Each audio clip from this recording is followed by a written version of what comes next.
ക്രിസ്തുവിൽ സ്നേഹം നിറഞ്ഞവരെ, ഇന്ന് ക്രിസ്തുവിൻ്റെ സ്വർഗാരോഹണ തിരുനാൾ.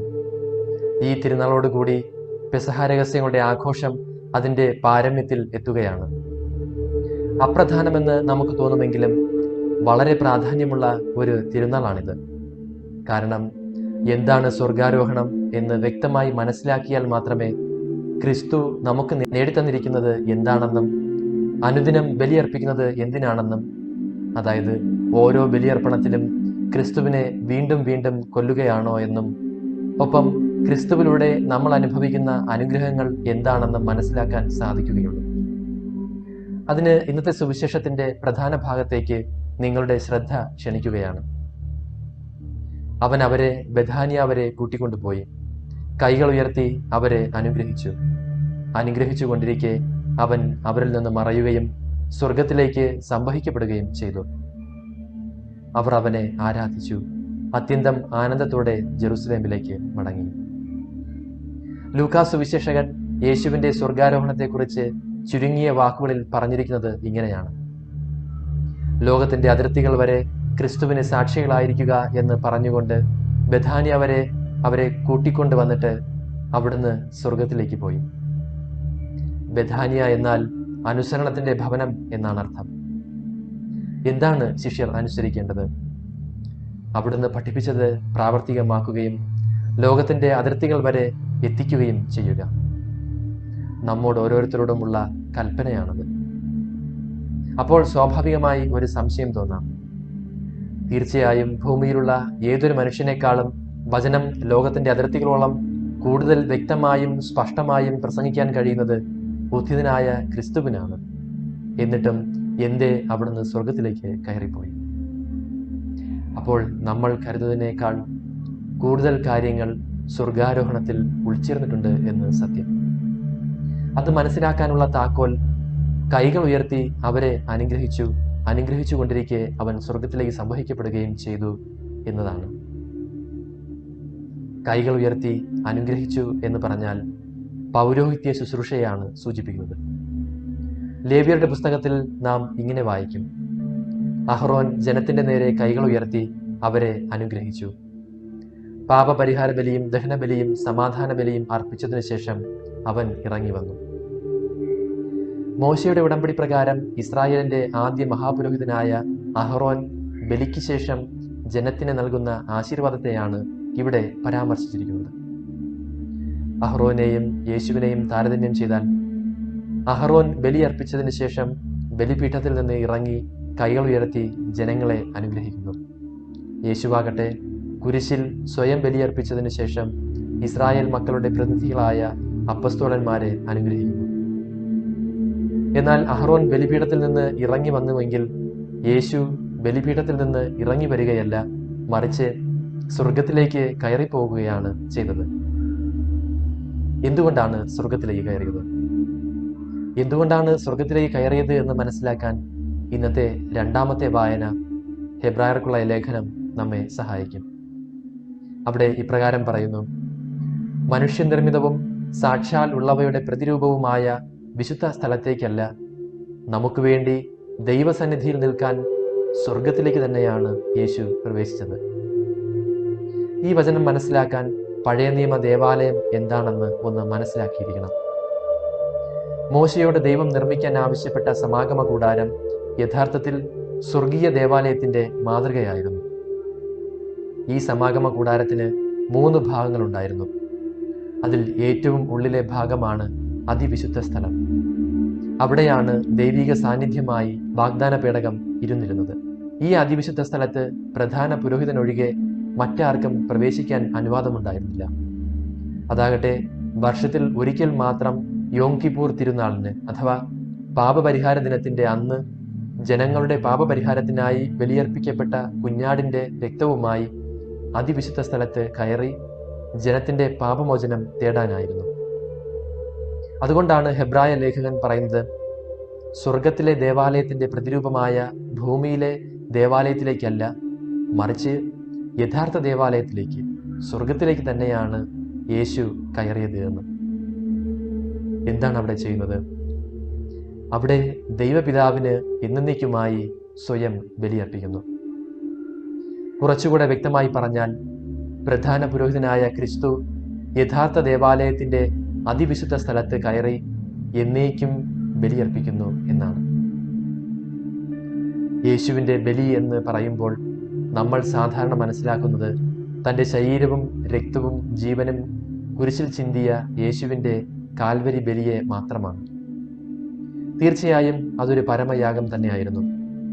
അതോടൊപ്പം തന്നെ അന്ത്യത്താഴ വേളയിൽ അപ്പവും വീഞ്ഞും തൻ്റെ തിരുശരീര രക്തങ്ങളായി സ്ഥാപിച്ചതും കൗദാശികമായ ബലിയർപ്പണം തന്നെയായിരുന്നു.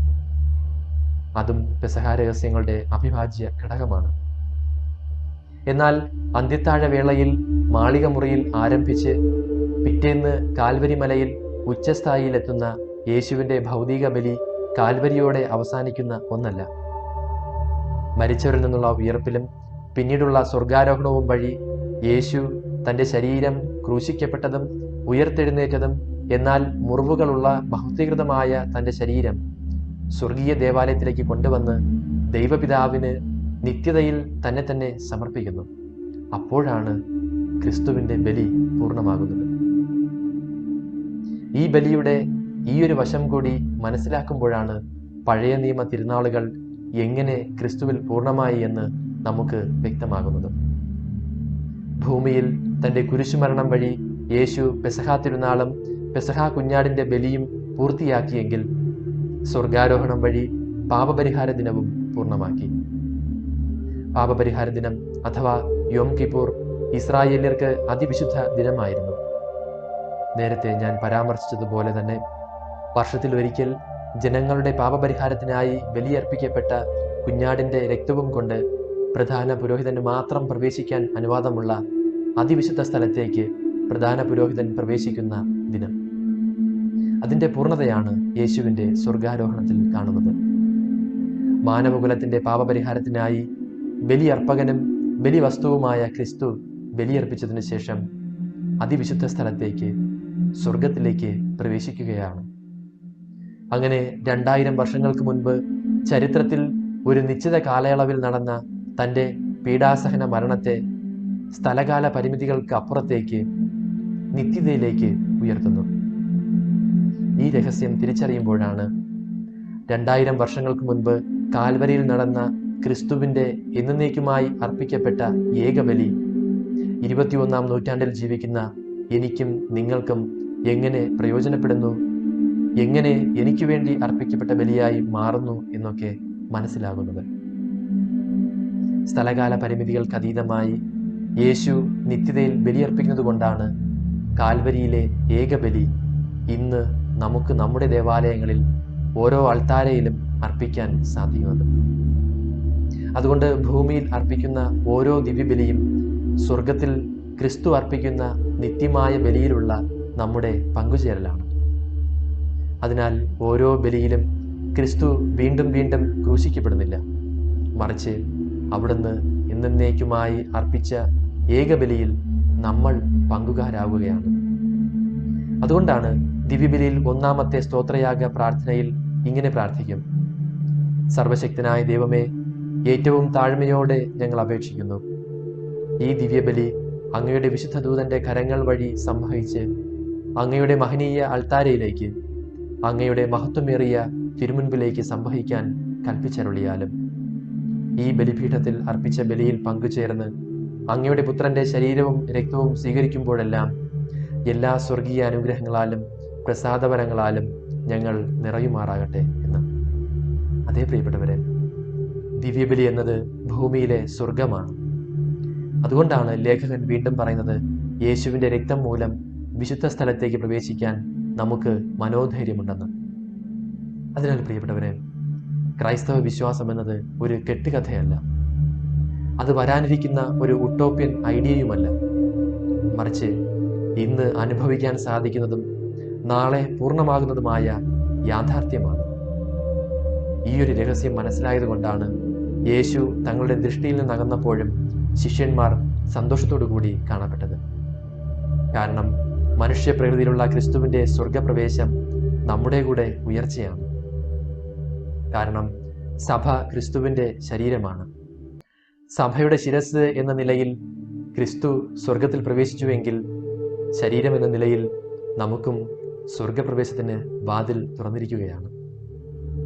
പരിശുദ്ധാത്മാവിനാൽ മാമോദീസയിലൂടെ ക്രിസ്തുവിൻ്റെ ശരീരത്തിൽ ചേർക്കപ്പെടുന്ന നമ്മൾ അവിടുന്ന് ആയിരിക്കുന്നിടത്തേക്ക് കയറി ചെല്ലേണ്ടവരാണ്. അതിനുള്ള ഗോവണി ക്രിസ്തുവാണ്. അതെ, പൂർവ്വപിതാവായ യാക്കോബ് കണ്ട സ്വർഗത്തിൽ ചാരി നിൽക്കുന്ന ഗോവണി ക്രിസ്തുവാണ്. എന്നാൽ പലപ്പോഴും നമ്മൾ ക്രിസ്തുവിലൂടെ നമുക്ക് കൈവന്നിരിക്കുന്ന അനുഗ്രഹങ്ങൾ അറിയാതെ, ഒരുപക്ഷെ സമ്പത്തുണ്ടായിരുന്നിട്ടും തനിക്കുള്ള സമ്പത്ത് അറിയാതെ ദാരിദ്ര്യത്തിൽ ജീവിക്കുന്ന മനുഷ്യരെ പോലെ ആയിപ്പോകുന്നു. പ്രത്യേകിച്ച് പലതരത്തിലുള്ള ഭയപ്പാടിലും വിദ്വേഷത്തിലും ജീവിക്കുകയാണ്. അങ്ങനെ ഒരു ജീവിതത്തിന് വേണ്ടിയല്ല ക്രിസ്തു സ്വർഗാരോഹണം ചെയ്തത്. അതിനാൽ 2-ാം വായനയിൽ പറയുന്നതുപോലെ വിശ്വാസത്തിൻ്റെ ഉറപ്പുള്ള സത്യഹൃദയത്തോടെയും ദുഷ്ടമനസാക്ഷിയിൽ നിന്ന് നമ്മുടെ ഹൃദയത്തെ വെടിപ്പാക്കുകയും ചെയ്തുകൊണ്ട് സ്നേഹത്തോടെ ജീവിക്കുന്നതിനും നല്ല കാര്യങ്ങൾ ചെയ്യുന്നതിനും പരസ്പരം പ്രോത്സാഹിപ്പിക്കാൻ എങ്ങനെ കഴിയുമെന്ന് നമുക്ക് പര്യാലോചിക്കാം. സർവശക്തനായ ദൈവം, പിതാവും പുത്രനും പരിശുദ്ധാത്മാവും നമ്മെ അനുഗ്രഹിക്കുമാറാകട്ടെ. ആമേൻ.